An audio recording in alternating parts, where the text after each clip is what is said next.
Before you were born, you were already known. Before you took your first breath, a sacred name was written upon your soul.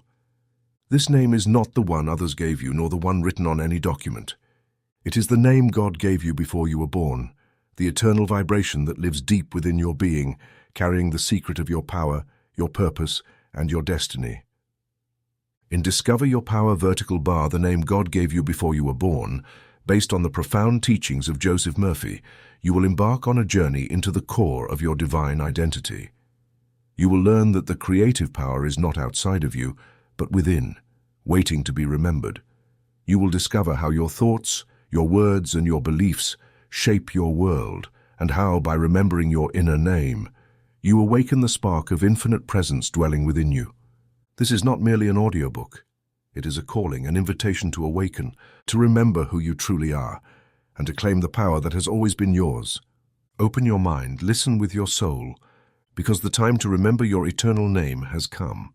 However, deep down, a voice whispered in his dreams that there was something more, that his life was not just what he saw around him.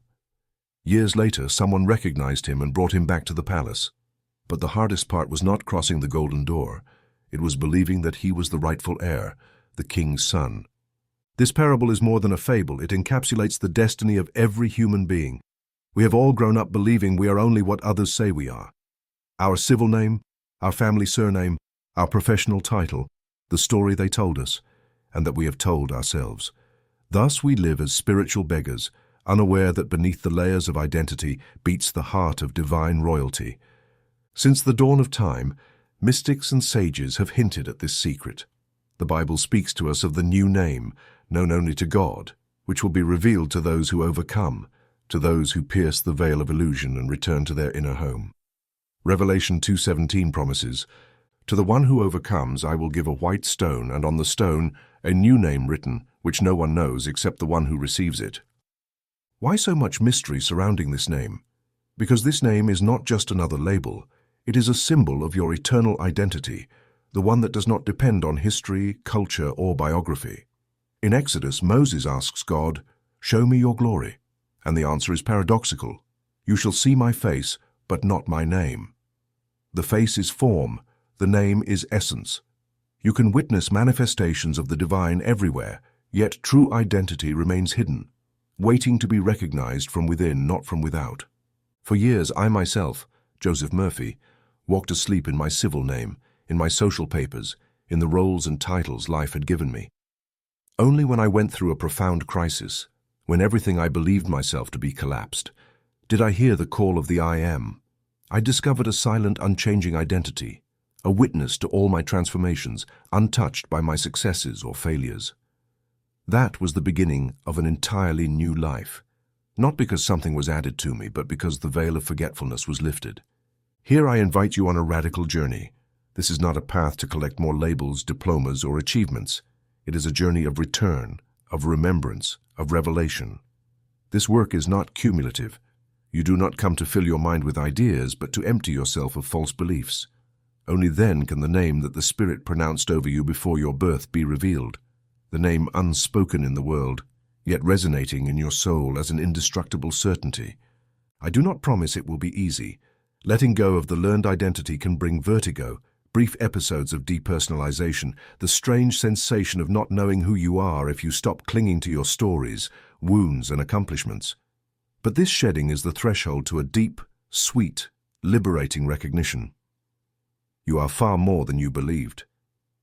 And all psychological suffering ultimately comes from forgetting this.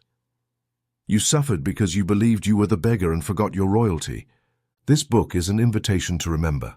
Here, you will discover not only your true name, but also the peace, purpose, and abundance that arise when you live from eternal identity rather than from the temporary. Dare to release what you are not. The journey will bring you home, and there in the silence, you may hear for the first time the secret of your true name, your invisible name, your spiritual identity. Based on the teachings of Joseph Murphy, we have noticed that more than 80% of visitors to our channel are not subscribed. You can support this project by pressing the subscribe button and liking the video. Thank you for inspiring us to continue creating more and better content for you. Are you ready to transform your life? Chapter 1. the prison of the borrowed name. There is a silent fact that determines the lives of millions without them even noticing. Most live under the invisible prison of a borrowed identity. From the very moment a child takes its first breath, society grants a name, a surname, and along with them, a whole package of labels, expectations, and definitions. It is the baptism of limitation, the act in which limited consciousness is reduced to a word, a sound, a brief formula intended to simplify what is in truth infinite. The baptism of limitation. I want you to pause and observe the mechanics of this phenomenon. You receive a name. This name is necessary for civil registration, school, communication with others. But something subtle occurs. Gradually, your environment begins to convince you that you are that name. More than that, everything associated with that name, family, culture, stories, the glories or failures of your ancestors, is, ultimately, what you are. What began as a social instrument becomes a psychological cell. Imagine a small child. They arrive in this world without words, with an open consciousness, without limits. Their first major learning is to respond when they hear their name. Thus begins the process of identification. Each time they answer to John, Mary, Louise, or Sophia, the agreement is consciously reinforced. I am that which responds. With every repetition, infinite consciousness is gradually confined within a finite identity. How many times a day do you respond to your name? How often, without noticing, do you reaffirm the idea that you are that label? Here begins the great separation from infinite consciousness. The name, which should be only a tool, becomes a limiting belief. The Bible hints at this with masterful precision when it says, "You shall see my face, but my name you shall not see." Exodus 33, 20, 23. The face is manifestation. The name is limitation. What you see is only a face, an expression of the infinite. The name, in contrast, tries to confine the uncontainable, the slavery of roles. To that name more layers are soon added. The obedient son, the diligent daughter, the rebel, the spoiled child, the intelligent one, the sick one. Every family, every social system assigns roles that function as small mental cages. Some live their entire lives convinced they are, above all, father, mother, spouse, employee, boss, patient, victim. Each of these words carries weight. They are not merely descriptions of a function. They are shackles that bind rigid expectations to your self-image. Have you ever wondered how much of your suffering comes from trying to fulfill the role others wrote for you? It is an invisible trap. You strive to be the perfect child, the successful professional, the exemplary patient, and you forget that your real nature is far vaster, more fluid, more free. Let me illustrate with a real example. Margaret, a 52-year-old woman, lived her entire life as the daughter who cared for her mother. From adolescence, her family constantly reminded her. She repeated it herself, and society applauded. The result? Margaret forgot her own dreams, postponed her life, waiting for the day her role would end. But when her mother finally passed, Margaret found not liberation, but an abyss. She had mistaken her role for her being. Depression enveloped her because, with the disappearance of the character, she felt empty, without identity. Only when she understood that her true spiritual name transcends any earthly function did her healing begin. Another case, perhaps yours or someone close to you, is Robert, a brilliant, decorated and admired executive whose entire life was defined by his professional title. One day he lost the company and felt as though he had lost his life. He fell into such a deep abyss that he considered ending it all, having fused his being entirely with his position. Do you see the danger of this confusion? The name, the role, the function become your only truth until they disappear, leaving you without solid ground, the weight of others' labels. Let's go deeper. Observe how repeated and assumed opinions of others become your self-image. In some families, one is the troublesome one, another the shy one, another the talented one, and another the one who is always sick. These labels, accepted uncritically, are imprinted on the subconscious mind as decrees. It is not uncommon for a person to carry for decades the conviction that they are incapable, weak, or worthless, simply because someone, a parent, teacher, or sibling, said it in a moment of carelessness. And because the subconscious mind is fertile soil, the word of another becomes a seed that grows and bears bitter fruit. Do you recognize yourself in any of these patterns? Take a sincere exercise. Recall the adjectives repeated to you as a child. Which did you accept as absolute truth? How many of your current decisions are influenced by labels imposed in the past? Modern science confirms this principle. The subconscious does not argue, does not reason. It simply accepts what is repeated to it and transforms it into everyday reality. Thus, a passing phrase can become the foundation for a lifetime of limitations. Exercise the layers of my false identity. Pause now. Take pen and paper.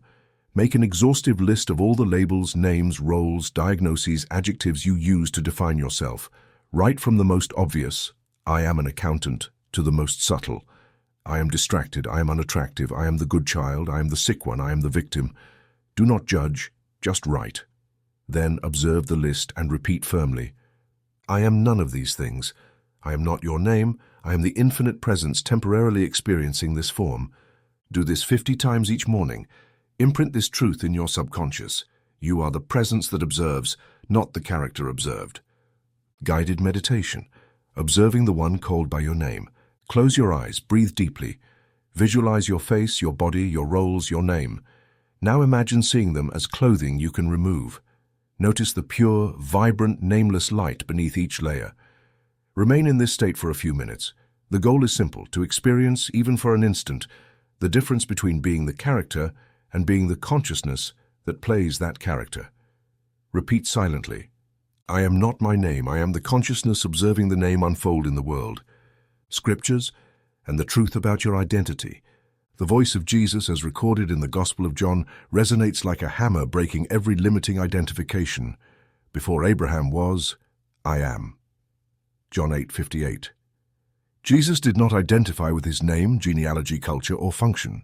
He declared his pre-existent identity, his eternal reality. Likewise, you existed before your name, before any role, before any personal story. The I am is your true nature, beyond every passing label. The Bhagavad Gita, a universal source of wisdom, teaches the same with different words. Being neither is born nor dies. Existence has always been. It does not die when the body dies. This teaching invites you to remember names, bodies, and roles appear and disappear, but what you truly are remains. Being transcends name and form. The prison exists only while you accept it. It is essential to understand that the psychological prison of the borrowed name exists only while you accept it. The moment you discover that you are far more than any name, diagnosis, story, profession, or label, true liberation begins. Do not deny the usefulness of your civil name or daily roles. Use them wisely, but never allow them to define your being. Remember, your name is a tool, but your nature is infinite. Tomorrow, upon waking, practice the central exercise of this chapter. I am not your name. I am the infinite presence temporarily experiencing this form. Repeat this 50 times as if sowing a seed in fertile soil. Daily repetition will break the invisible chains and remind you of your divine heritage. Remember, the name is a social instrument, never your essence. Roles are functions, not your identity. Labels from others hold power only if you accept them as truth. True freedom begins when you recognize yourself as the presence observing and directing the character, not as the character itself. Your name, your stories, your roles are waves on the surface of the ocean, but you are the ocean itself, deep, immense, and limitless. Today you can choose. Will you continue responding solely to the borrowed name, or will you begin living from the consciousness of your true self? Ask yourself now, and allow the answer to reveal itself in the silence of your heart. You are not a name. You are not a diagnosis. You are not a repeated story. You are the infinite presence that observes, directs, and transcends every character, today and always. Chapter 2. The I Am that existed before your birth. There is a question that very few dare to ask with true honesty, yet within it lies one of the most powerful secrets for the liberation of the human mind. Where were you before this body was formed? I invite you to ask it without fear, for here lies the key to understanding the immortal nature of your being. The illusion of origin. From childhood, we are taught to believe that our existence begins on a specific date, recorded in a civil registry and accompanied by the cry of a newborn. Society, science, and traditional religion have repeated this so often that we take it as absolute truth. But this is only half the truth. You have been taught to confuse the beginning of the vehicle with the beginning of the driver. You have been educated to believe that you are the body, the biography, the story told from cradle to the present. But tell me, does the birth of a car mark the birth of the driver who will steer it? Does the creation of a garment mark the beginning of the one who will wear it? Of course not. The body is a precious instrument, but the one who inhabits it, the one who moves it, existed long before the cells began to multiply in the mother's womb. This is the fundamental error that gives rise to fear of death and suffering in life. The illusion that you began to exist with your physical birth. The truth is that your real self, consciousness being the I am, has neither beginning nor end. You have always existed, hidden beneath different forms, using different names, yet your essential nature remains unchanged, eternal beyond any calendar. Just as electricity does not begin with the light bulb, nor die when the bulb burns out, so your being neither began with this body, nor will end when this body completes its cycle. Consciousness is eternal. It merely adopts different forms through which to experience and express itself. Your original face. In Zen tradition, there is a seemingly absurd question, yet one filled with mystical truth. What was your face before your parents were born? This is not a question for the intellect, but for the spirit. Consider that there is a part of you that exists beyond memory, beyond name, gender, or nationality. What is your naked essence, without story, without form, without label? That original face is pure consciousness, the silent presence that observes all change yet never changes.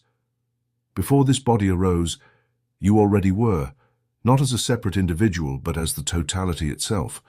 The wave you are did not begin when it appeared on the surface of the ocean. It merely took on a temporary shape. You are the ocean itself, deep, boundless, existing before all waves of personal experience. Visualize this simple mental diagram. The ocean is infinite consciousness. The waves are personal identities. The wave may believe it is only a fragile, limited wave, destined to die on the shore. But when it remembers that its essence is water, always water before, during, and after being a wave, fear dissolves, and the illusion of separation fades away. The cosmic memory. But why don't I remember my existence before birth, you might ask? The answer is simple yet profound. The brain's memory is designed to record only what occurs after the appearance of the physical body. It is a biological tool meant for survival in this plane. But spiritual knowledge, the knowing that does not depend on brain memory, is always available in the deeper level of consciousness. Just as you do not remember every night of deep sleep, though you remained alive and conscious on another plane, you also do not recall your state before this birth. But the absence of memory is not the absence of existence. Being simply is without needing to remember as the ego remembers. Let me illustrate this with Sarah's story. Sarah, an ordinary woman during a deep meditation, experienced something beyond all human description. It was not a memory of a past life, but an absolute certainty. She was pure consciousness, before ever being body, personality, or biography. In that instant, every fear of death vanished. Sarah understood directly. She had never truly been born, and she would never truly die. She simply is, was, and will be.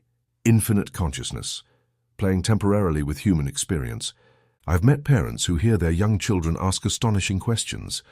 A 7-year-old boy once stopped playing, looked at his mother with deep seriousness and asked, "Why did I forget who I was when I entered this body?" This question, arising from innocent lips, reveals a wisdom that society quickly buries beneath the weight of education and forgetfulness. Children bring with them the fresh memory of eternity, a memory that gradually fades in the fog of identification with the character. Contemplative exercise, the meditation of origin. Practice this simple exercise every day for a week. Sit in silence with your back straight and your breathing calm. Gently ask, who existed before this body was formed? Do not seek an intellectual answer. Allow silence to speak. Stay with the question without hurry. Observe any sensation, intuition, image, or certainty that arises. Sometimes no words will come. Only a profound, inexplicable peace. Keep the question alive for 20 minutes each day. This practice opens the door to direct experience of being, beyond the mind and its limited memory. the biblical revelation and the eternal birth. The psalmist expressed it in words worthy of meditation. For you created my inmost being. You knit me together in my mother's womb. My frame was not hidden from you when I was made in the secret place. Your eyes saw my unformed body. All the days ordained for me were written in your book before one of them came to be. Psalm 139, 13-16. Notice the precision. The I that was formed already existed to be formed. Spirit precedes flesh. You are the eternal presence that chose to experience temporary form, not the other way around. The great Christian mystic Meister Eckhart once said, "In the ground of the soul, God is forever giving birth to his Son. It is not an event of the past, but an eternal reality. Birth is not unique nor linear. It is a constant flowing of infinite life, expressing itself in new forms without ever losing its original nature." Warning: the temptation to devalue human experience. Upon discovering that you are the consciousness existing before the body, you might fall into the trap of devaluing earthly life. Some try to escape the world, rejecting human experience, living in a kind of cold, detached aloofness. This is not wisdom, it is avoidance. The purpose of remembering your eternal nature is not to despise the temporary, but to live it from the right perspective. Being chooses the human experience as a painter chooses the canvas, not to reject it, but to manifest its art. True spiritual awakening is not denial of form, but its conscious integration. Knowing you are the painter, you can now fully enjoy the painting. Practical teaching, the daily affirmation. Here is a scientific spiritual affirmation, repeated each day with conviction. I am the eternal presence that chose this temporary experience, but my reality transcends all beginnings and all endings. I was, I am, and I shall be forever. Let these words sink into your subconscious like a powerful seed. Daily practice will dissolve fear, fear of birth, fear of death, fear of loss. You will discover that you have never ceased to be, that you will never be less than infinity expressing itself in form. Summary. You are not the body. You are the consciousness that inhabits it. Your origin is not a date, it is eternity. The absence of memory does not mean absence of existence. The purpose is not to flee human life, but to live it from the awareness of your eternal being. Today you can look at the world not as the character born on a certain date, but as the eternal presence manifesting here and now, using this body as a vehicle, this life as a stage. Make this awareness your point of departure, and you will see everything transform, for you will remember what was never truly forgotten in the depths of your being. I am before all things, within all things, beyond all things. Chapter 3. The Mystical Science of I Am. We now arrive at the heart of all spiritual teaching, the secret core that has sustained the greatest sages of all ages. I invite you to contemplate these two words with reverent attention. I am. Within them lies the key that opens all doors, the secret name that, once understood and used correctly, transforms the mind and liberates the soul. The unpronounceable name. In the story of Exodus, Moses, fearful of the magnitude of his mission, asks the mystery, "What is your name? What shall I say sent me?" The response he receives appears enigmatic, yet it holds the deepest revelation. I am who I am. Exodus 3:14. No static name is given, no limited title or form is assigned. In Hebrew, YHVH, the tetragrammaton, is the verb to be in its purest state. God does not define himself, nor is he confined to a noun. He declares a state of pure existence, without qualifiers, without limits, without history. Observe the perfection of this teaching. The error of the human mind is always to try to define, confine, and label the infinite. But the I Am transcends all attempts at conceptualization. When you understand that this declaration is the fundamental state of all being, not the exclusive property of Moses, prophets, or saints, but the root of your own being, something within you awakens. Every time you say I am, you're pronouncing the divine name. You are activating the creative power of consciousness. The creative power of I am. This is the mystical science. What follows the words I am inevitably manifests in your experience. The subconscious mind, which is the creative repository of your entire life, responds with absolute precision to declarations that begin with I am. Have you ever wondered why your affirmations, your deepest convictions eventually become reality? The reason is simple. I am is the brush that paints your existence, and what you add to that brush is the paint you will see materialize. When someone repeats, I am a failure, I am poor, I am sick, they are not merely describing a condition, they are issuing an order to the power that governs the universe. The subconscious mind, which never argues, accepts and produces what it receives from the conscious mind. Thus, I am is a seed sown in fertile ground. It bears fruit according to its nature. Let me explain this with the rigor of spiritual science. Electrons, which compose everything in the universe, respond to mental patterns, fields of energy formed by beliefs and words. Every I am statement emits a vibration, a frequency that organizes the atoms, circumstances, and relationships of your life. I have seen men and women completely transform their health, finances, and relationships simply by correcting the use of these two words. Change your I am, and you change your life. It is a universal law. The danger of contaminating the divine name. Now a warning I cannot omit. The second commandment, misinterpreted for centuries, says, "You shall not take the name of God in vain." What does this really mean? Every time you declare I am followed by a lie, a limitation, or an unworthy belief, you are profaning the sacred name. This is not about coarse blasphemy. It is about a much subtler and more common contamination. I am a failure, I am unworthy, I am a victim, I am depressed, I am an alcoholic. Each of these phrases is an order to the subconscious, a statement that decrees and perpetuates an undesired state. Let me show you the difference with real examples. James, a man trapped in 20 years of alcoholism, had tried every treatment and therapy without success. I met him at a conference and told him one thing: never say I am an alcoholic again. Say instead, I am the presence of God temporarily experiencing challenges with alcohol. In 6 months, James was sober. The root of the problem dissolved because his identity changed at the deepest level. Ellen, diagnosed with chronic depression for 15 years, repeated daily, I am depressed. It was her calling card, her excuse, her sentence. She learned through the practice of I am meditation to stop and declare simply I am without adding anything. For the first time in decades, she experienced inner peace. She no longer identified with the symptom but with infinite presence. Core practice, pure I am meditation. Here is the fundamental technique of this chapter. Sit comfortably with your spine straight. Close your eyes and relax your body. Mentally repeat softly and continuously, I am, I am, I am. Whenever your mind tries to add something, I am tired, I am anxious, I am bored, stop the thought and return to the purity, I am without predicate. Practice this for 30 minutes daily. Silent repetition dissolves false identifications. The subconscious, hearing I am without qualifiers, remembers its divine nature and rejects anything that is not wholeness, health, or peace. Sacred use versus profane use of I am. Using I am to limit yourself, denigrate yourself, or justify suffering is the greatest mistake you can make. Using it as a doorway to your divine nature is the fastest path to liberation. Profane use, I am a problem, I am a lost cause, I am unworthy, I am chronically ill. Sacred use, I am the divine presence, I am peace, power, and prosperity. I am perfect health. I am the light that dissolves all darkness. The difference lies in what you accept as truth. Your word is law for your mind.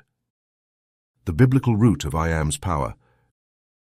Jesus declared in John 8:24, unless you believe that I am, you will die in your sins. He did not speak of religious belief, but of the necessity of recognizing true identity. Sin means error, the mistake of misidentification. To die in sin is to live and die in ignorance of your being, in identification with the limited. Recognizing I am is to be born into eternal truth. Exercise, purification of language. For 1 week, pay attention to every time you say I am followed by something limiting.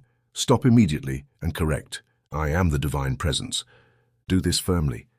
You are reprogramming your subconscious mind, ordering the electrons of your body and surroundings to obey only your highest truth. Practical key teaching.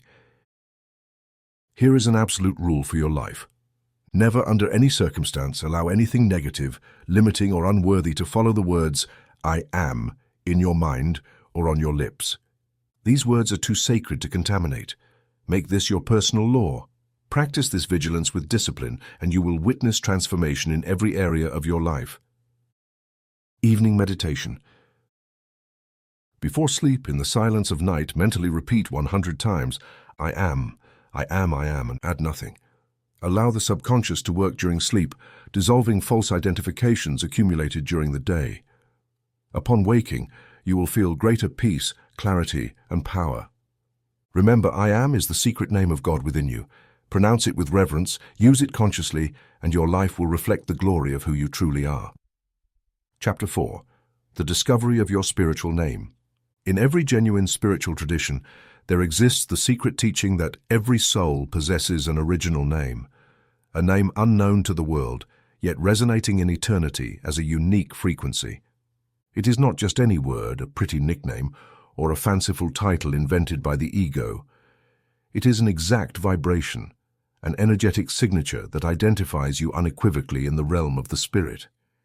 Discovering this name is finding the key to your true power, the compass that guides your life toward its deepest purpose. The difference between creating and invoking. I must be absolutely clear. Discovering your spiritual name is not an exercise of imagination, nor a game of invention, nor an opportunity to feed spiritual vanity. You will not sit down and pick a name like choosing a garment. The true name is not created. It is invoked. It already exists in the invisible dimension, waiting for your consciousness to be purified enough to receive it. In my clinical and pastoral experience, I have seen the harm caused when the ego attempts to invent grand titles. I am the Supreme Enlightened One. I am the Star of the Galaxies. I am the Master of Masters. These names usually inflate pride, not awaken humility. The authentic spiritual name, by contrast, feels like an act of inner recognition. This is who I am. You know it not because you label it, but because it resonates deeply within your being. 3 categories of spiritual names. Over the years, I have observed that legitimately received spiritual names usually manifest in 3 broad categories. Names of divine quality, examples unwavering light, river of compassion, the voice that reconciles. These names express a divine quality your soul embodies and transmits, often without your conscious awareness. This type of name reminds you of the essential gift you bring to the world. Names of cosmic function, examples, bearer of new frequencies, healer of lineages, the one who maintains balance. These names reveal the role or mission your being has accepted in the drama of existence. Knowing it gives profound meaning even to an apparently ordinary life.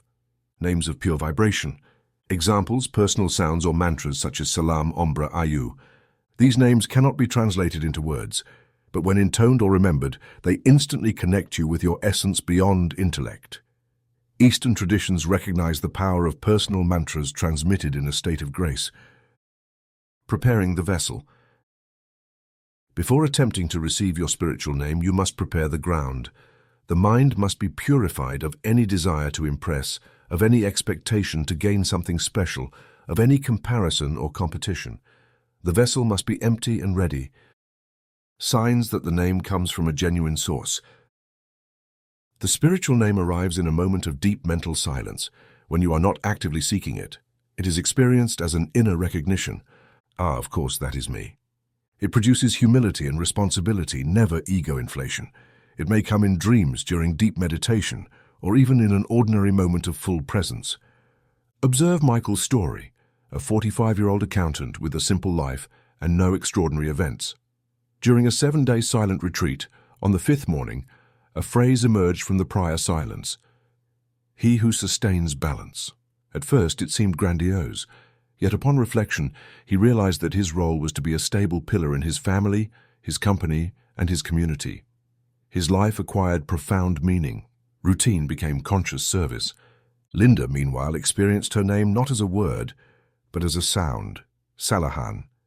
Whenever she intoned it, even mentally, she felt a direct connection to her essence. It is not a literal meaning, but an immediate access to the spiritual dimension. As a warning, consider Gregory's experience. Eager to have something impressive to show, he invented for himself the name Supreme Master of Light. His behavior became increasingly egocentric until he suffered an identity crisis. The spiritual name never inflates, it always reveals. It never separates. It always unites. Core technique, the sacred name retreat. To receive your spiritual name, I propose this 21-day protocol. No special skills are required, only sincerity and discipline. Days 1-7, purification. Meditate daily for 1 hour in absolute silence. Do not seek any result. Simply observe your thoughts without judgment or intervention. The mind needs to learn to empty itself. Days 8-14, invocation. Before sleeping, recite this simple prayer. Infinite Father who dwells in me, reveal the name by which you know me in eternity. Do not repeat obsessively during the day.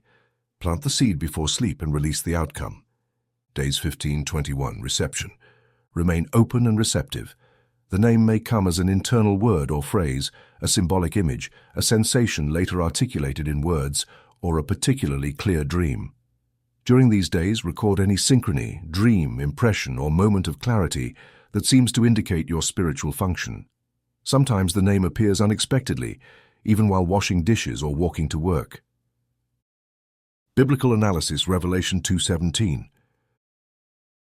To the one who overcomes, I will give a white stone with a new name written on it, known only to the one who receives it.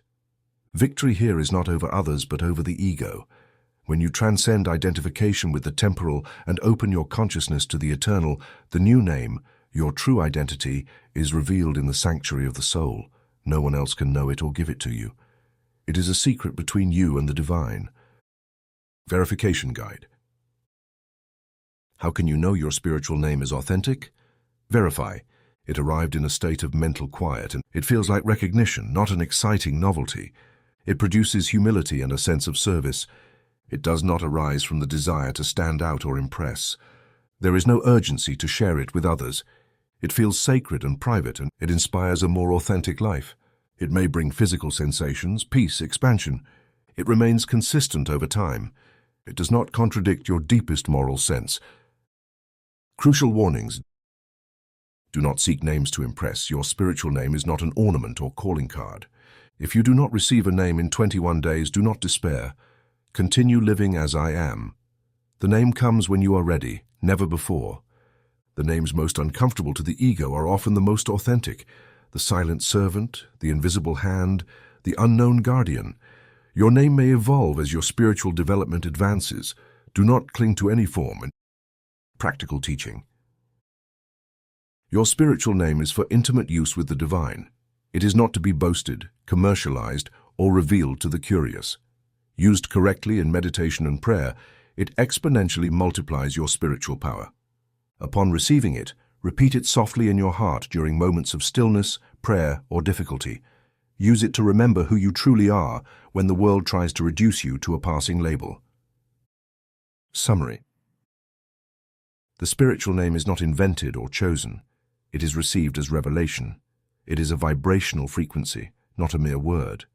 It manifests when the mind is prepared, empty, and sincere. It is sacred, private, and its correct use enhances your communion with the Source. Today you can take the first step on the path to your true name. Empty your mind, surrender your desire to impress, and open yourself humbly to receive what already exists in the realm of truth. Your eternal name is waiting. When you hear it, you will know without doubt. That is me, now and forever. Chapter 5. The Fall into Collective Amnesia. All of humanity lives, to a greater or lesser extent, under a veil of forgetfulness. It is a spiritual amnesia that knows no distinction of race, age, or condition. If you look honestly around you and within yourself, you will see that most people believe they are only what the mirror and society tell them they are. They are unaware of their divine lineage, their original power, their capacity to live freely. But how did this fall occur? Why, being heirs of infinity, do we wander as beggars of identity and meaning? The original purpose of forgetfulness. The forgetting of our true identity is not, at its root, a divine punishment.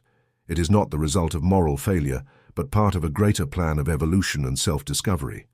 Like the prodigal son in the parable, it was necessary to leave the Father's house to know, through direct experience, what it means to return. Temporarily separating from the awareness of unity allows us to value conscious return at the right time. Thus, initial forgetfulness is functional. It is a necessary condition for the experience of individuation. If you had never forgotten your origin, you could not rediscover the joy of remembering who you truly are. However, the problem is not temporary forgetfulness, but permanence in it. When forgetfulness becomes habitual, when it hardens into a prison, suffering, anxiety, and the feeling of being lost arise. Amnesia is only useful when it leads us back home. The three veils of amnesia. I have observed, both in clinical practice and daily life, that this collective amnesia rests upon three primary veils. The biological veil. We are born into a physical body with senses that perceive only the material world. Soon we are convinced that we are that body, its needs and limitations. Hunger, pain, pleasure, and fear of death all conspire to identify you with the flesh. In this way you forget that you are the driver, not the vehicle. The psychological veil. Over time we build an ego, a personality, a separate I. This false center feeds on comparisons, judgments, and memories. The ego is a useful mask for social interaction, but it is not the self. As long as you believe your value resides in image, status, or personal history, you remain asleep. The social veil, culture, family, education, and the media endlessly reinforce the separate identity. We are taught from childhood that we are Chilean or Argentine, intelligent or mediocre, successful or failed. These labels are repeated so often that we end up believing them. Collective identity is the final and most subtle veil. The generational transmission of unconsciousness. Amnesia is not only individual, it is inherited. Sleeping parents raise sleeping children, not out of malice, but out of ignorance. Thus perpetuates the original sin, which is nothing more than the error of identity passed from generation to generation.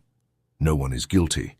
All unknowingly participate in this cycle of unconsciousness. Consider the Johnson family.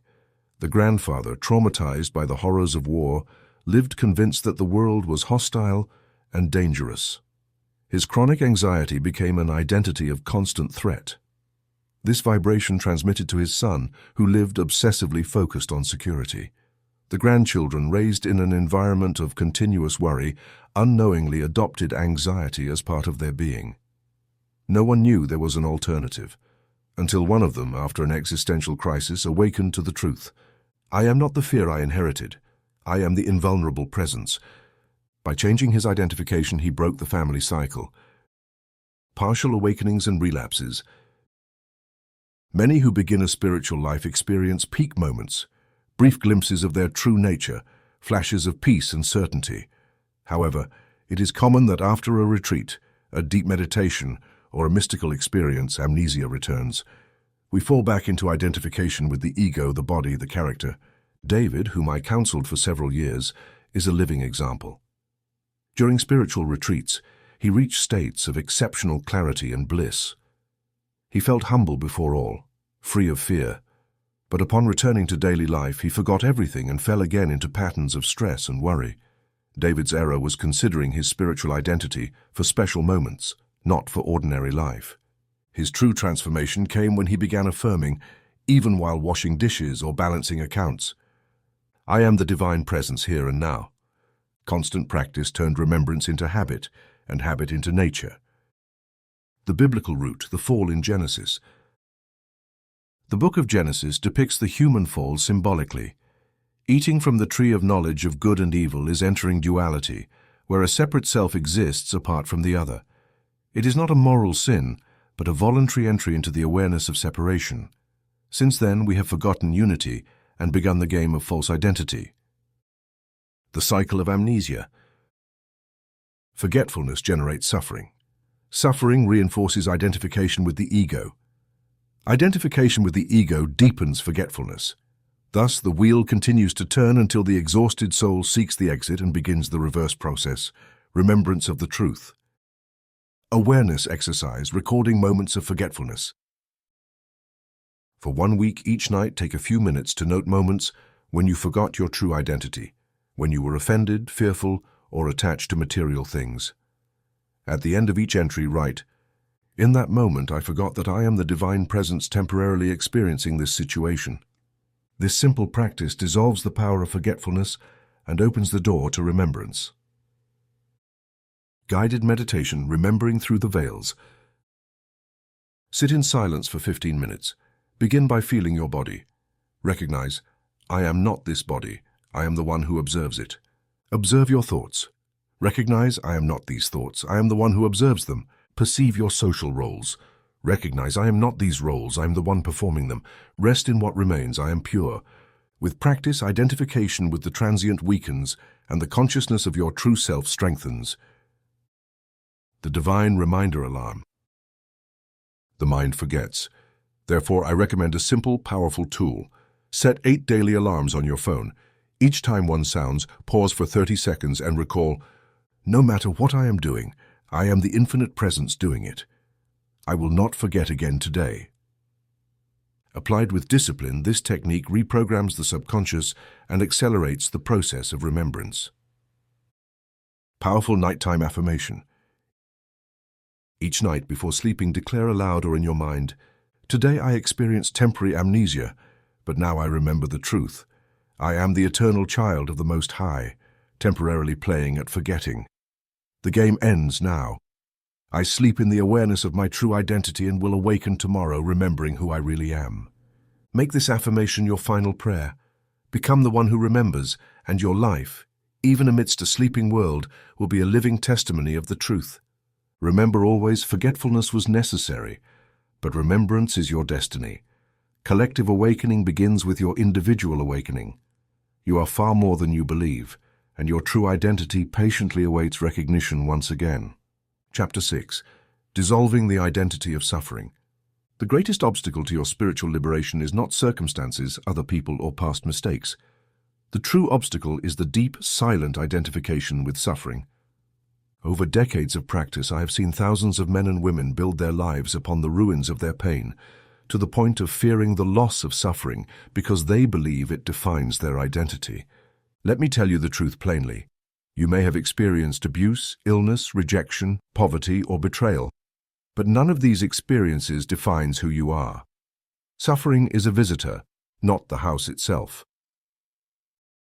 The psychological addiction to suffering. Many seek the root of their distress in the external world, but few dare to look honestly at their internal addiction to suffering. Why would I cling to something painful, you may ask? The answer is simple. Repeated suffering becomes identity. The suffering self gives a sense of being special, attracts attention, justifies action, and creates the illusion of meaning. I have seen people who, for decades, repeat, I am the abused one, I am the one with a rare illness, I am the one everyone betrays. They do not repeat these phrases out of malice. The repeated pain provides a story to tell, a character to play, a reserved seat in the theater of others' compassion. It is possible that reading this may irritate you. No one wants to hear that their suffering may be optional. Yet, my friend, recognizing this addiction is the first step toward true freedom, the distinction between experience and identity. The crucial distinction, experience versus identity. Experience, I endured childhood abuse. It is a fact, part of your history. It requires compassion and often professional healing. Identity, I am a victim. It is a permanent verdict, a self-imposed sentence, a role that diminishes and confines you. You can honor and process your past without allowing it to determine your present and future. Painful experiences can become a springboard toward understanding, empathy, and strength. But when they become your name, they prevent you from accessing the creative and healing power of I Am. The hidden benefits of the victim role. Many do not want to release suffering because secretly they gain certain advantages. Excuse for not growing. I can't because I am... Attention and sympathy. Repeated pain garners care, avoids criticism. Moral superiority. I have suffered more than you. Avoids responsibility. If pain is your identity, change seems impossible. These benefits are temporary and limited. They perpetuate the prison of smallness and delay the manifestation of your true greatness. The crucifixion of the suffering ego. Biblical teaching about the cross carries this deeper meaning. It is not about venerating Christ's suffering, but about crucifying our own suffering ego, the part of us that needs to be the victim to exist. To die to oneself, in spiritual language, is to renounce the identity that requires suffering to have meaning. Consider Patricia. For 30 years, she defined herself as the abused one. Her life revolved around that narrative. Support groups, endless readings about trauma, relationships orbiting her wound. The day she understood the truth, that the abuse happened but it was not her essence, was the day she began to live. I am the eternal presence that experienced this temporarily. This experience does not define my infinite being. From that moment, Patricia stopped attending support groups, not to deny her past, but because it ceased to be her name. Richard, diagnosed with multiple sclerosis, lived years repeating, "I am sick." Every conversation, every thought revolved around the illness. When he learned to say, "I am the perfect presence of God, temporarily experiencing challenges in this body," his relationship with the illness changed. Symptoms persisted, but psychological suffering diminished drastically. He was no longer the disease. He was the being momentarily experiencing a body in challenge. Clara called herself the divorced, the betrayed, the one everyone abandons. She unconsciously sabotaged each new relationship to confirm this identity. Her true healing began when she saw that identity as a familiar refuge. Letting it go felt like a leap into the void. But in that void she found the truth. I am the eternal presence, not my temporal story. An exercise of liberation, the inventory of suffering identities. Today, make an honest list of all the ways you define yourself through suffering. Be precise. I'm anxious/depressed/traumatized. I'm unlucky. I'm the one who never finds love. I'm the one who was betrayed. For each statement, write 2 new affirmations. This experience occurred, but it does not define my eternal being. I am the divine presence that experienced this temporarily. Then burn the list in a symbolic act of release. Let the fire consume the old self, and let your true being rise from the ashes. Jesus questioned to the paralytic, "Do you want to be healed?" In John 5:6, Jesus approaches a paralytic and asks, "Do you want to be healed?" At first glance, the question seems absurd. Who wouldn't want to be healed? Wisdom knows that some do not want to heal because healing requires losing their identity. To be whole demands the courage to relinquish the story of suffering and take responsibility for living. Guided meditation, separating experience from identity. For 20 minutes, close your eyes and visualize your trauma, pain, or suffering as if it were a movie playing on a screen. Watch it unfold without identifying with it. You are the spectator, not the character. Allow yourself to observe from the invulnerable, eternal awareness that you are. As you practice this, notice how the old identity begins to shift. The thoughts that once defined you, "I am anxious," "I am a failure," "I am the betrayed one," can now be seen from a new perspective. Replace them in your mind with the truth of your eternal self. I am peace, temporarily experiencing anxiety in my mind. I am eternal success, experiencing challenges. I am perfect love, experiencing the illusion of loss. Repeat this process gently and consistently. Make observing your experiences without identification a daily discipline. Over time, you will notice the ties binding you to painful stories weaken, and your awareness of your true invulnerable self grows stronger. Practical teaching. If you identify with suffering today, establish this daily practice and never skip it. Each morning, stand before the mirror, look into your eyes and say aloud, "My name is not trauma/illness/failure. My true name is I am child of the living God. Everything else is temporary experience, not eternal identity." Important warning. Dissolving the identity of suffering is healthy. Denying or repressing painful experiences is harmful. The goal is not to pretend nothing bad happened, but to not allow what occurred to define you forever. Final affirmation of the chapter. I am the invulnerable presence. I have experienced pain, but pain does not constitute me. I have known loss, but loss does not define me. I have faced failure, but failure is not my identity. I was I before suffering, I am I during suffering, I will be I after suffering. Suffering is a temporary visitor. I am the eternal host. Remember and repeat, nothing that happened can annul who you are. The story may hurt, but the being remains intact. Your true name is always I am. Chapter 7, Divine Identity and Human Relationships. Nothing reveals the state of our consciousness as clearly as the way we relate to others. If you wish to understand your level of identification with the Spirit, Observe how you think, feel, and act toward those you love, those you fear, and especially those you reject. The ego turns every relationship into a triangle of unmet needs, a dance of lack that can only end in disappointment. The being, on the other hand, transforms the relationship into an encounter of fullness, a celebration of inner abundance. The meeting of two solitudes versus the meeting of two infinities. Most so-called emotional bonds are, in reality, pacts between two solitudes. The ego feels incomplete and seeks in the other what it believes it lacks: approval, security, identity, even a sense of existence. This is why romantic passion often turns quickly into fear, demand, and pain. Codependency is the inevitable result of two people who have forgotten their inner wholeness. One says, "You must make me feel valuable because I have forgotten that I am infinite value."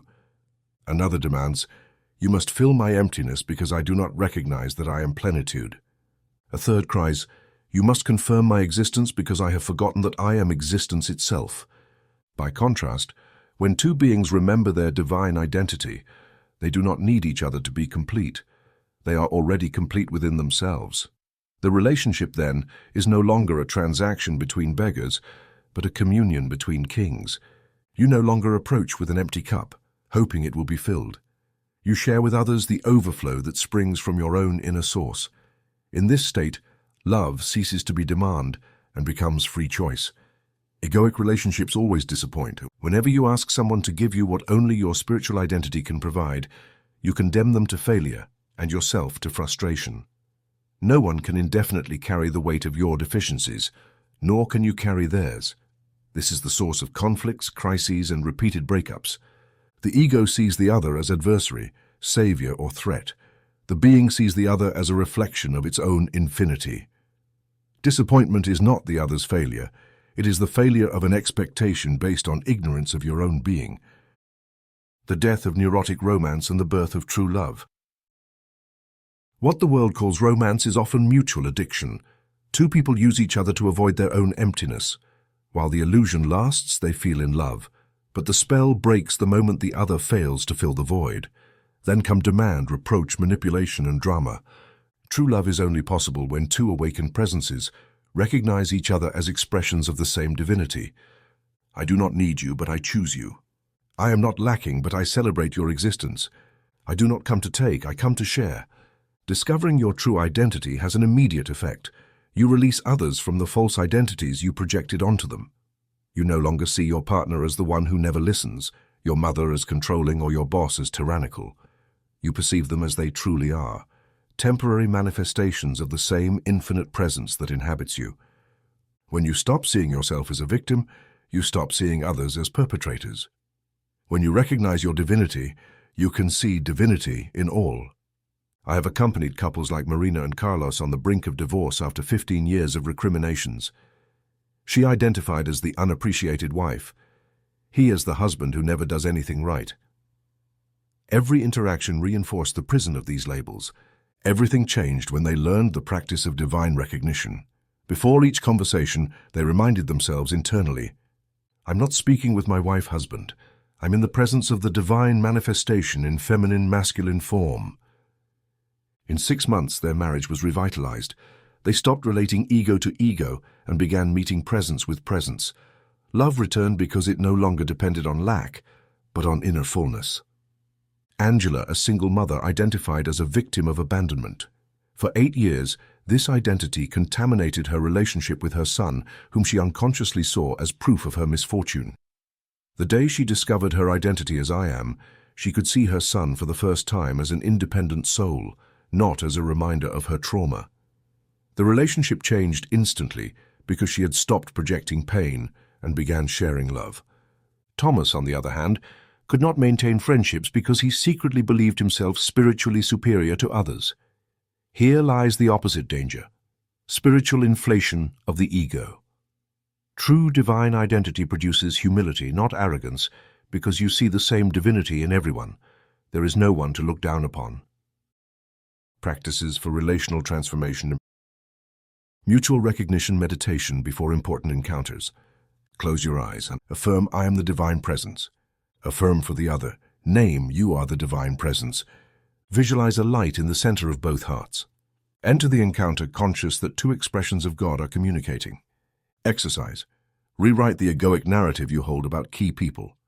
Old. My mother is controlling and I am her victim. New. I am the divine presence interacting with another divine presence temporarily expressing controlling behaviors due to their own forgotten identity. Old. My boss is tyrannical and I am oppressed. New. I am the divine presence and my boss is another expression of the same being now asleep. Old. My partner is distant and I am needy. New. I am fullness interacting with another who still seeks outside what they already have within.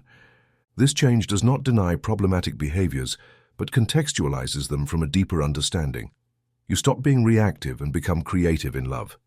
Jesus expressed this mystically and masterfully. Where two or three gather in my name, there am I. Matthew 18:20. When two people meet consciously in their I am identity, the divine presence intensifies, transforms, and blesses the relationship. Paul wrote, "Love is patient, does not envy, believes all things." 1 Corinthians 13. These are not human qualities, but manifestations of divine presence within us. The true being does not become irritated because it cannot be offended. It believes all because it sees divine potential beyond temporary forms. During conflict, practice the ego short circuit. Pause. Remember, this is a clash of egos, not two true beings. Affirm, I am the infinite presence. I cannot be threatened by words or actions. I respond from my divine center, not from a wounded ego. This practice dissolves most conflicts, as nearly all arguments are struggles of egos seeking recognition. The mystical golden rule. Do not only treat others as you wish to be treated. This is basic ethics. Go further. Treat everyone as temporary manifestations of the same infinite presence that you are.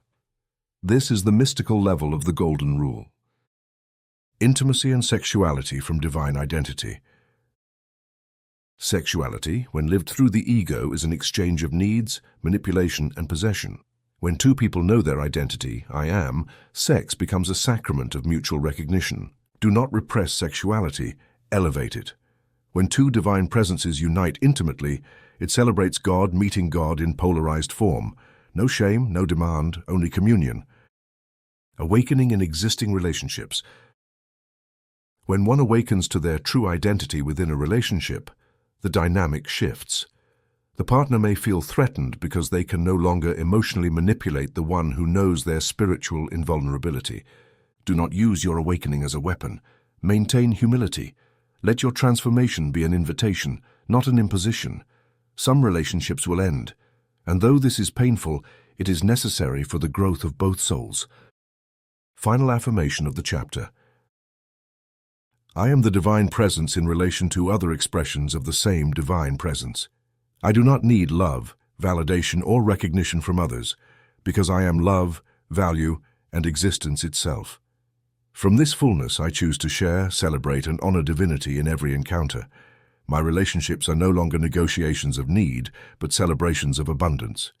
I carry this truth, and by recognizing my divinity, I free all around me to remember theirs. The entire world transforms relationship by relationship when even one remembers who they truly are. Chapter 8. Divine Identity and Material Abundance.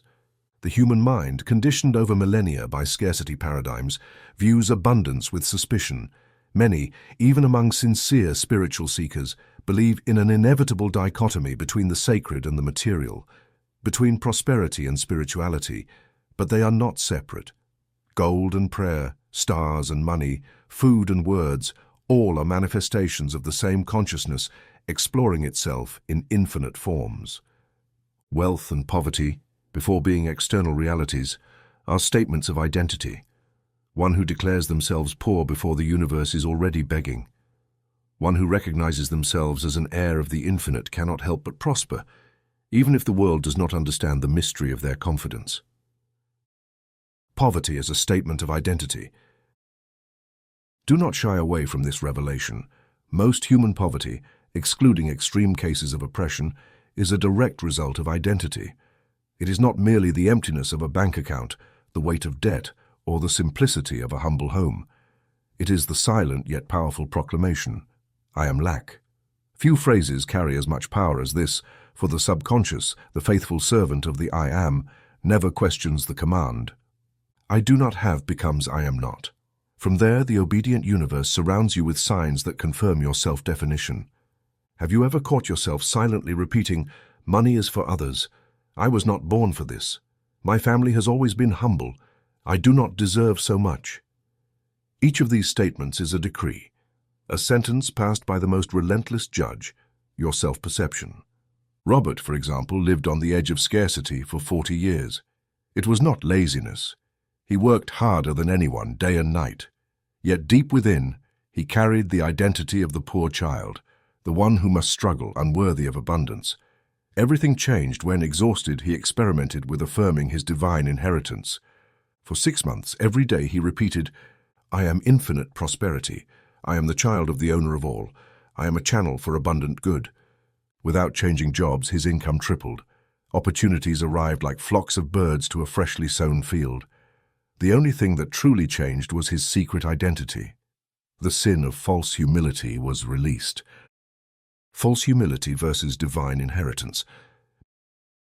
Many have been misled by a dangerous belief that poverty is a virtue and wealth a sin. But humility is not rejecting abundance. It is knowing that all wealth is a loan from Spirit, given to serve. Did Christ teach the virtue of scarcity when multiplying the loaves?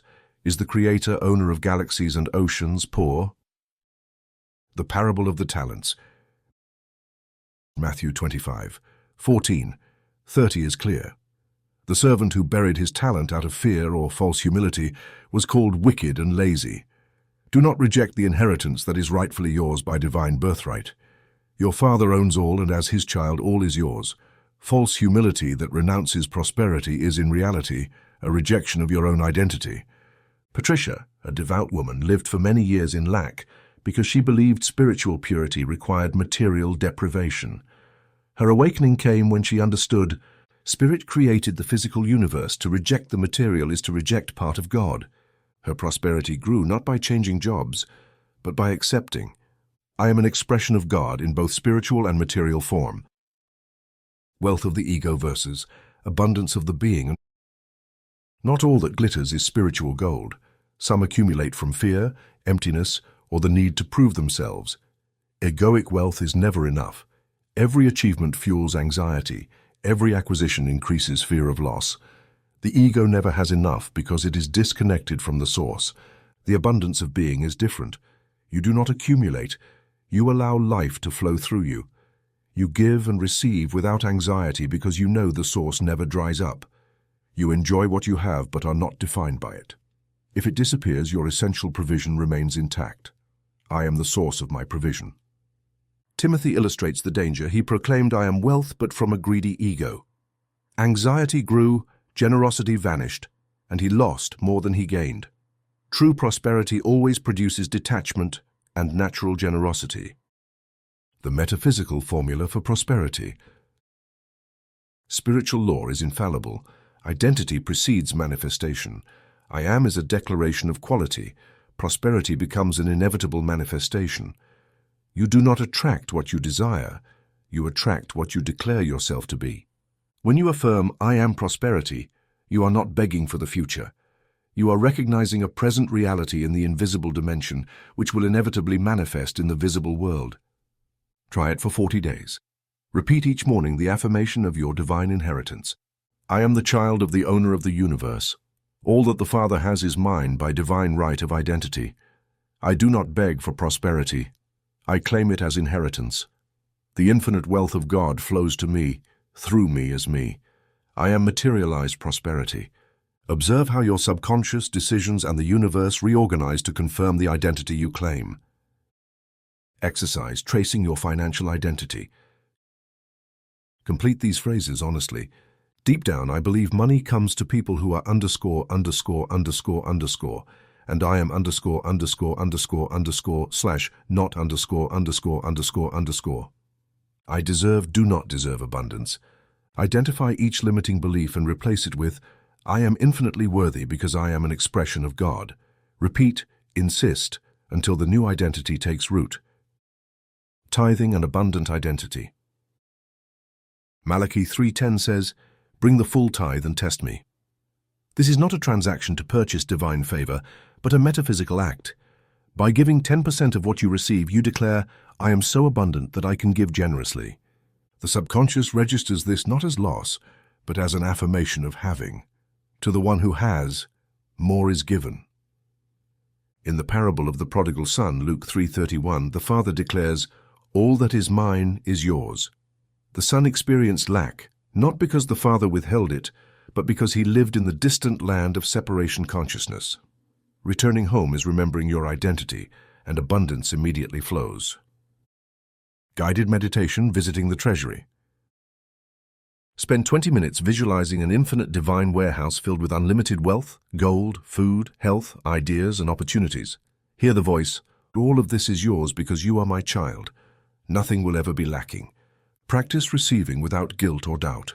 This visualization reprograms the subconscious, replacing the self-image of a beggar with recognition as an heir. Law of identity and manifestation. Never say, I need money. Every declaration of need reinforces a scarcity identity. Say instead, I am the channel through which infinite intelligence expresses prosperity. Need attracts need. Abundance attracts abundance. This is the secret the ancient masters protected carefully. Special section, debt and financial crisis. Acknowledge the external reality of debt, but never make it your identity. Say, I have debts, a temporary fact, but I am abundance, eternal identity. When thinking of debt, immediately affirm, I am the presence that resolves this perfectly. The solution already exists in the invisible world and manifests now. Warning on spiritual materialism. Do not confuse legitimate use of divine identity to manifest abundance with distorted accumulation to fill inner emptiness. True prosperity arises from detachment. You enjoy wealth, but do not depend on it for peace. Your peace comes from knowing who you are. Practice of generosity, circulation of abundant identity. Give something every day, money, time, attention, from the inner decree, I am so abundant that I give generously, not from sacrifice, but from overflow. Each act of giving reinforces your identity of having. As Proverbs 11:24 says, there are those who give generously, and it is added to them. The universe multiplies for those who recognize their inheritance. Final affirmation of the chapter. I am the material expression of infinite wealth. There is no lack in God, and therefore no lack in me. My bank account may be temporarily low, but I am eternally prosperous. The universe conspires to meet every need because I am an open channel of unlimited good. Abundance is my nature. Provision is my reality. Prosperity is my identity. I am not what I have, nor what I owe, nor what I earn. I am what I proclaim myself to be before the universe.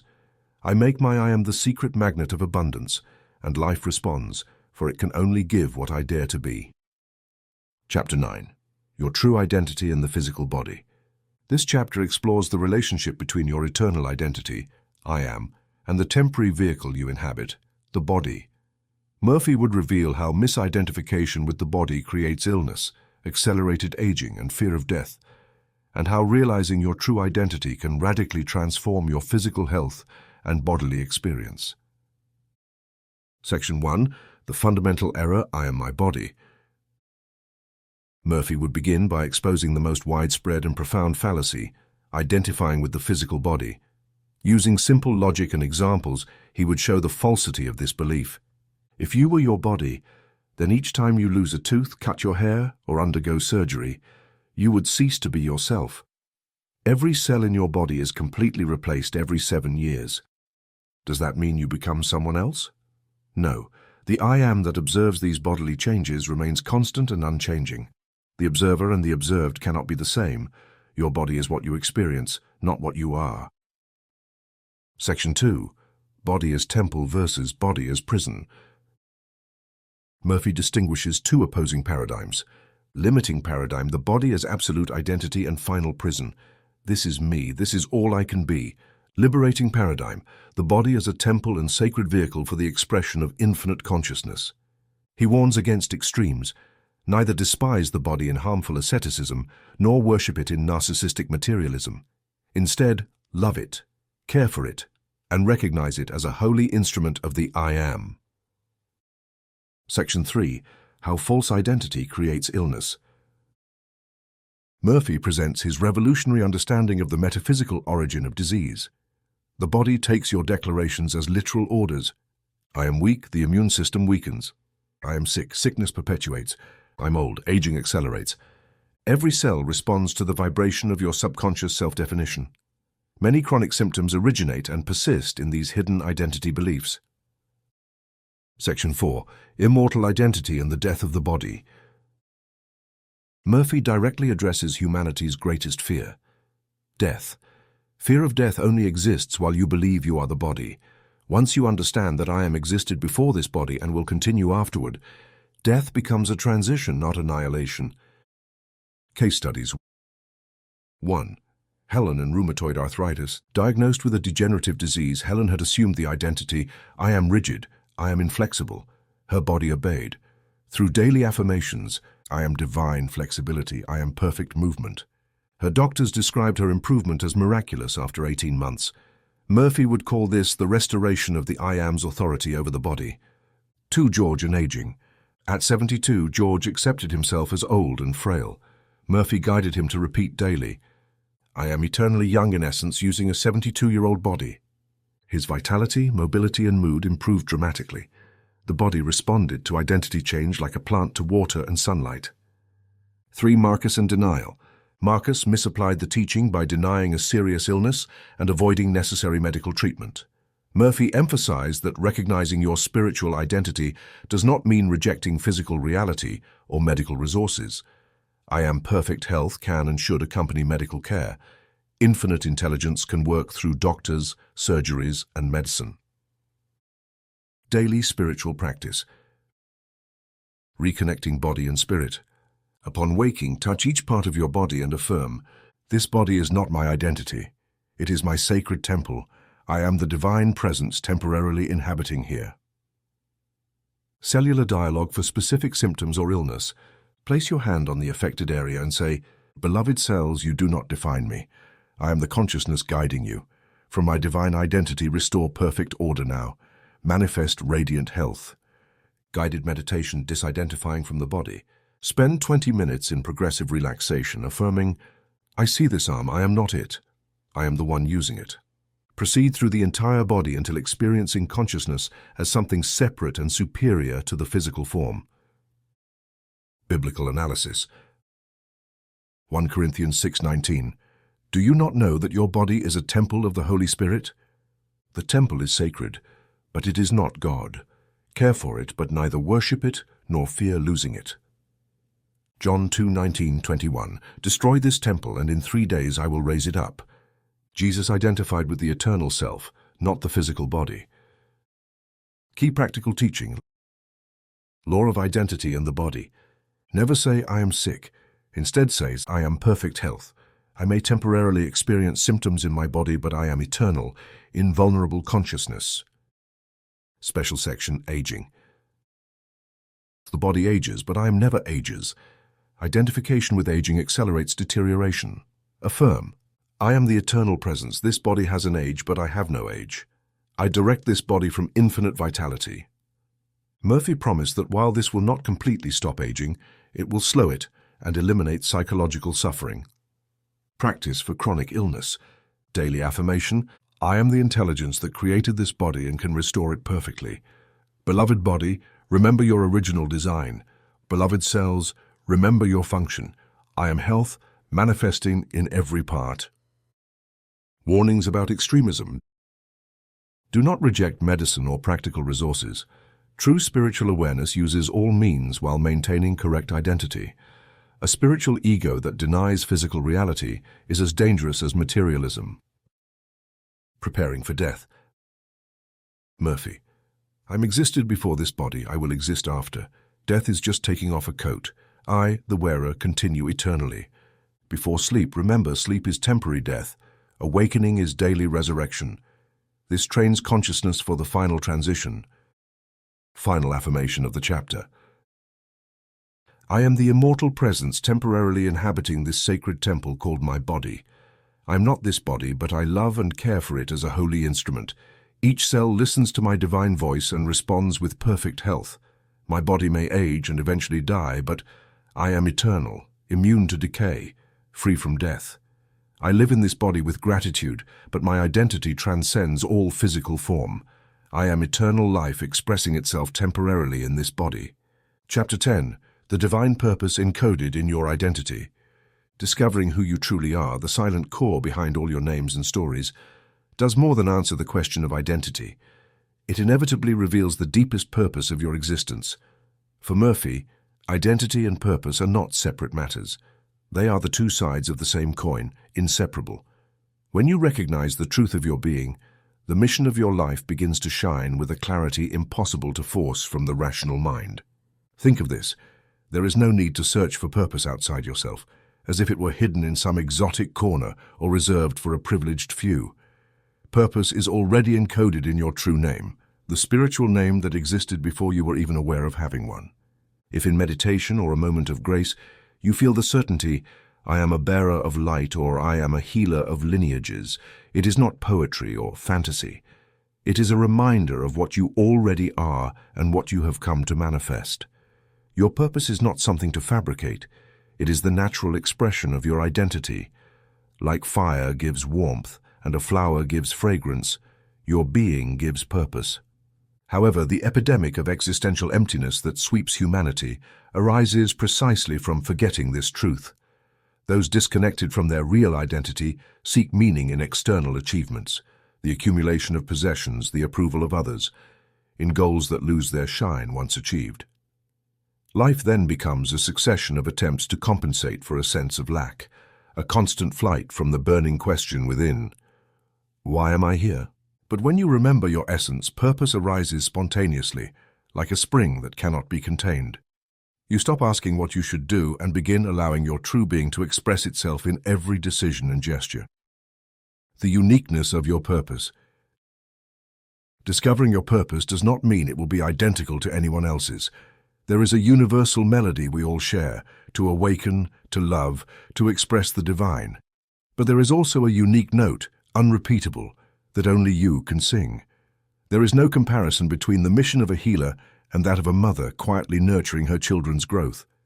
The divine plan has no hierarchy. Every expression of infinite intelligence is equally necessary and sacred. Grace, for example, believed for years that she had wasted her life raising children. Upon discovering her spiritual name, the one who nurtures the growth of others, she suddenly realized her entire existence had been purpose in action, even if she had never recognized it as such. Embracing purpose that challenges the ego. Life may call on you with a purpose that frightens your ego. The spiritual name you receive might demand breaking old structures, leaving comfort, or defying family or societal expectations. Resistance is natural. The ego fears loss of control and security, but inner unrest dissipates only when you embrace the authenticity of your being. Daniel, a successful lawyer, experienced this call. For years he ignored his true name, the one that teaches forgotten children, because it required leaving a comfortable life and stepping into uncertainty. Only when he surrendered to the inner voice did the emptiness disappear, and real peace filled his heart, even if externally he had less than before. Sometimes purpose appears as a sudden flash. Other times it unfolds in fragments, a childhood passion, a unique sensitivity, a pain you cannot ignore, a talent that comes naturally to you but astonishes others. Ask yourself the questions that move you to tears. What would I do, even if no one recognized or praised me? What collective wound can I not ignore and desire to heal? What do my hands and my voice naturally do? There lie the clues always present, waiting to be seen from the light of your recovered identity. Your life is no accident. Murphy would remind us that nothing in your existence is accidental. Your purpose was determined long before your birth. As the ancient words say, before I formed you in the womb, I knew you and sanctified you. Your life is a response to a deep call from infinite intelligence, which wove you into the grand universal work with a specific function. Nothing can fill that space except your authentic expression. You do not need to change everything overnight. The process is gradual, Observe your current life. How much of your energy aligns with your true purpose? How much do you spend maintaining borrowed identities, pleasing others' expectations? Begin with small steps, small daily decisions that reflect your true being. Purpose is lived, not thought. It is embodied in acts, not speeches. Provision follows authentic purpose. Many fear that following their true purpose will cost material security. Murphy would reassure, provision always follows authentic purpose. The same intelligence that assigned your mission will provide the necessary resources, even if they arrive by unexpected paths.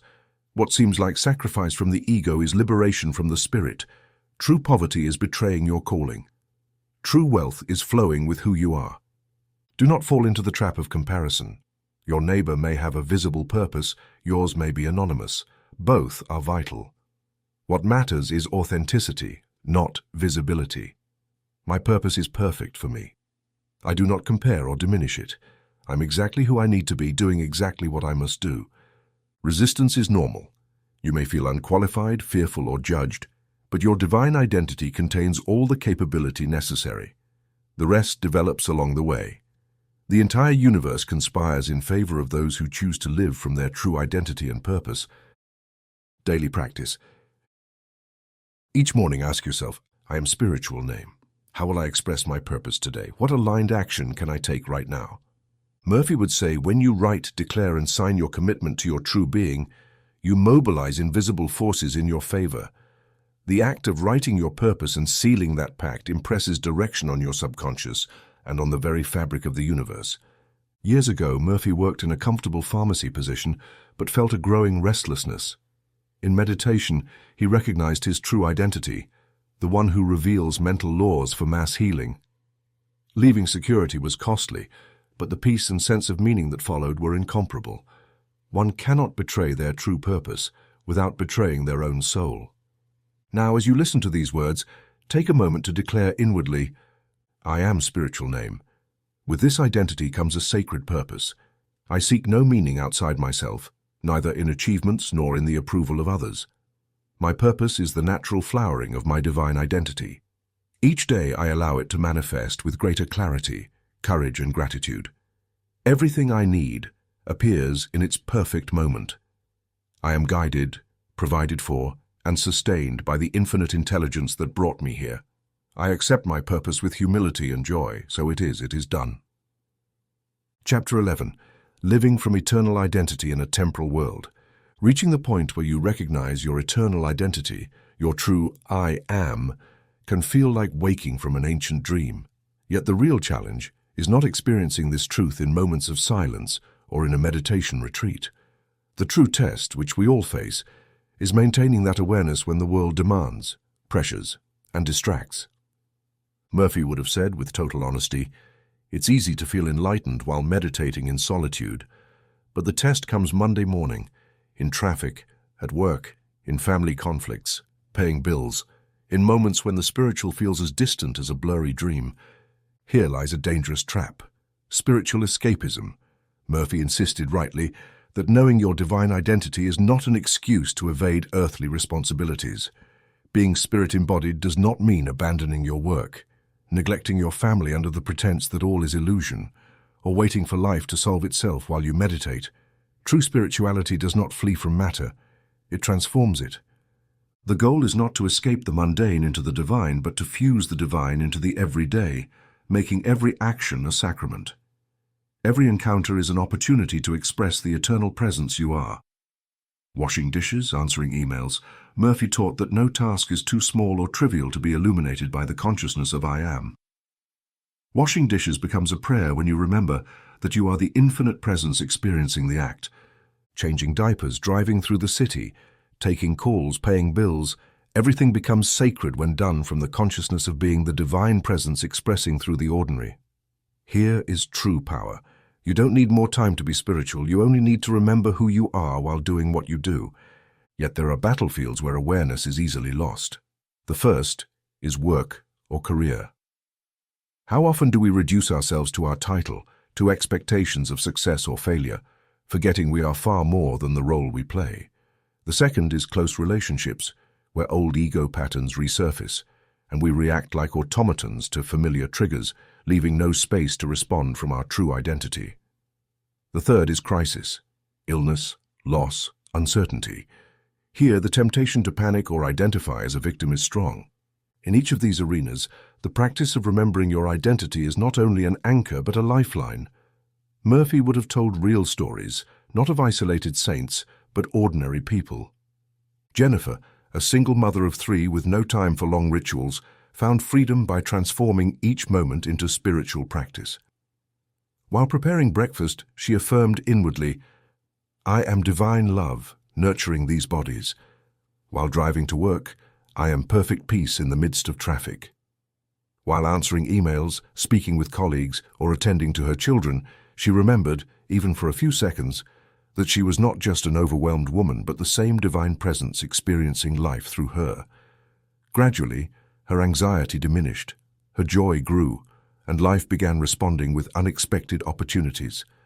The change was not magical. It was profoundly practical. Marcus, an executive in a competitive environment, misunderstood spirituality. He thought being conscious meant being passive, tolerating abuse, avoiding all conflict. Soon he was exploited and nearly lost his job. Murphy taught him that living from the I am does not mean letting yourself be trampled. It means setting boundaries and responding with firmness from your divine center, not from fear or reactivity. When Marcus began telling himself, "I am the wisdom that knows when to say yes and when to say no," his environment respected him and conflicts diminished. True spirituality does not weaken, it strengthens. Then there is Sarah, who during a job loss crisis forgot everything she had learned and panicked for weeks. Murphy would have embraced this lapse with compassion. Everyone forgets. What matters is having tools to return. Sarah practiced what Murphy called the identity emergency protocol. Stop, take a deep breath, repeat inwardly, "I am, I am, I am," until the mind quiets and the heart remembers. Instead of losing herself for days or weeks in the storm, within minutes she returned to her center and handled the crisis with a new energy. You do not need to live in a monastery or dedicate hours to formal meditation to stay in eternal identity. Murphy proposed simple integrations throughout the day. Upon waking, a few silent moments just recognizing I am. Mid-morning, a brief pause to remember that the one performing the task is not the character, but the divine presence. Before eating, blessing the food from this identity. In moments of stress, a micro-pause with conscious breathing. At day's end, a gentle review. How many moments did I live from the eternal self? How many from the ego? What caused me to forget? How can I remember more quickly tomorrow? Murphy knew the mind needs training and sometimes discipline. He even suggested setting alarms every 15 minutes to remember, "I am the eternal presence living this situation." If you lose awareness for more than 15 minutes, simply return without guilt. The goal is not immediate perfection, but steady direction. Each week more conscious, each day a little more awake. In moments of deep crisis, loss, illness, divorce, the death of a loved one, the anchor in eternal identity becomes even more essential. Murphy recommended acknowledging the storm, then anchoring in the eternal with phrases like, "These circumstances are temporary. I am that eternal, unchanging presence. This does not define me. I am." Repeat over and over that the storm will pass, but your being remains untouched. Gratitude is also a form of integration. Every task, however mundane, is an opportunity to bless life. Thank you for allowing my I am to experience this moment, this body, this challenge. Paying bills, enduring traffic, fulfilling duties, all can become a celebration of life when approached from the truth of your being. Do not judge yourself if you forget. Even the wisest have lost their center and returned again and again. The key is to return gently and without condemnation. Each act of remembering makes you stronger. Thus, all of life becomes spiritual practice. What you do is not what matters, it is from where you do it. At work, you are I am working. With family, you are I am loving. In challenges, you are I am overcoming. Nothing you do defines you. Who you are as you do it defines everything. Integrate heaven and earth, spirit and matter, eternity and time in each conscious breath. I am in the world, but not of the world. I live present in the temporal while anchored in the eternal. Chapter 12. transmission, sharing your awakened identity with the world. When a person awakens to their true identity, the mind tends to think that this achievement is private, intimate, and somehow only benefits the one who experiences it. Yet Murphy would have said clearly, this awakening is not a trophy for the ego, nor a medal to hide on your chest. The awakening of divine identity is not just for you. It is a service, a silent offering to all of humanity, your family, friends, colleagues, and even strangers you pass on the street each day.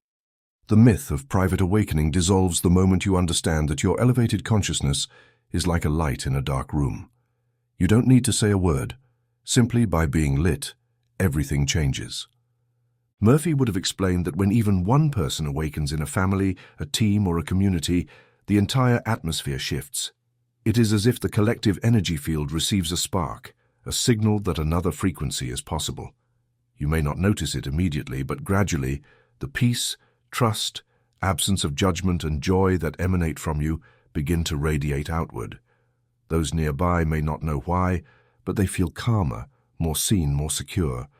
You do not need to talk about spirituality to transmit it. In fact, the most powerful transmission is silent, occurring through your presence. Murphy made this clear. Yes, you can share your understanding with words when appropriate and well received, but far deeper than any verbal explanation is simply being who you are. When someone encounters an awakened person, they feel it without being able to explain it. There is a serenity, a joy, an unconditional acceptance that does not come from any learned concept, only from being in the presence of someone who remembers who they are. This effortless teaching is what transforms lives. Of course, there are common mistakes among those who begin to awaken. One is the urge to preach, to convince, to force others to open their eyes before it is their time. Another is the trap of feeling superior, looking down on those still asleep. There is also the tendency to speak only to spiritually advanced individuals, avoiding those who most need to hear. Murphy would have been firm. Genuine awakening never judges, never imposes, never separates. If your understanding ever makes you feel better than others, you have not truly awakened. You have merely swapped an ordinary ego for a spiritualized one, and that is even more dangerous. The responsibility of one who has seen the truth is real. You can no longer fall fully asleep. You are responsible not for saving the world, but for being authentic, living what you know, and allowing that truth to radiate gently and silently through you. It is like a lighthouse that does not go searching for ships, yet shines in the night, guiding lost sailors. You do not need fanfare. Your life, your presence, your example will speak for themselves. The true transformation occurs when others, simply by being near you, begin to remember who they are. Murphy would have shared the story of Maria, a grandmother who, after a life of complaints and suffering, awakened to her infinite identity. She did not preach to her family. She did not give speeches. She simply stopped complaining, stopped judging, and began radiating an inexplicable peace. Her daughter, her grandchild, her neighbors, all noticed the change, and over 2 years, 7 members of her family independently became curious about what she had discovered. Her simple response, "I discovered who I truly am." Nothing more. Murphy would have also spoken of David, a schoolteacher who never mentioned spiritual concepts to his students, yet looked at them differently after awakening. Problematic children calmed in his class. Parents noticed the difference, and academic results improved. When asked for his secret, he humbly replied, "I see each child as a unique expression of infinite intelligence, not a problem to solve." Divine identity transmits effortlessly, touching the soul directly. However, Murphy would not omit the warning. Some awakened individuals become relentless preachers, judging, correcting, alienating others. True awakening produces humility, not arrogance. If your spirituality separates you from others, it is not authentic. If it makes you unbearable, you have merely donned the disguise of ego. So how should you share? Murphy suggested a silent practice when interacting with anyone, a cashier, a colleague, a loved one. Repeat inwardly as you look at them, "I am" recognizes you. "I am in you." Visualize light in their heart even for a second. Bless them silently. Remember who you truly are.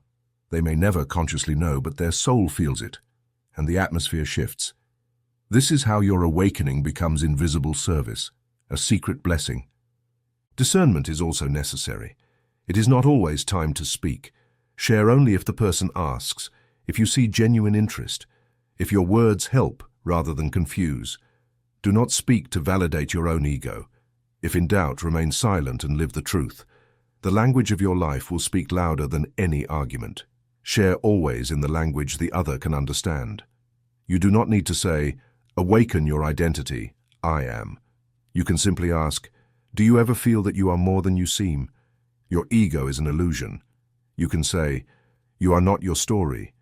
You are who you choose to be now." Bring the truth into the heart language of each person.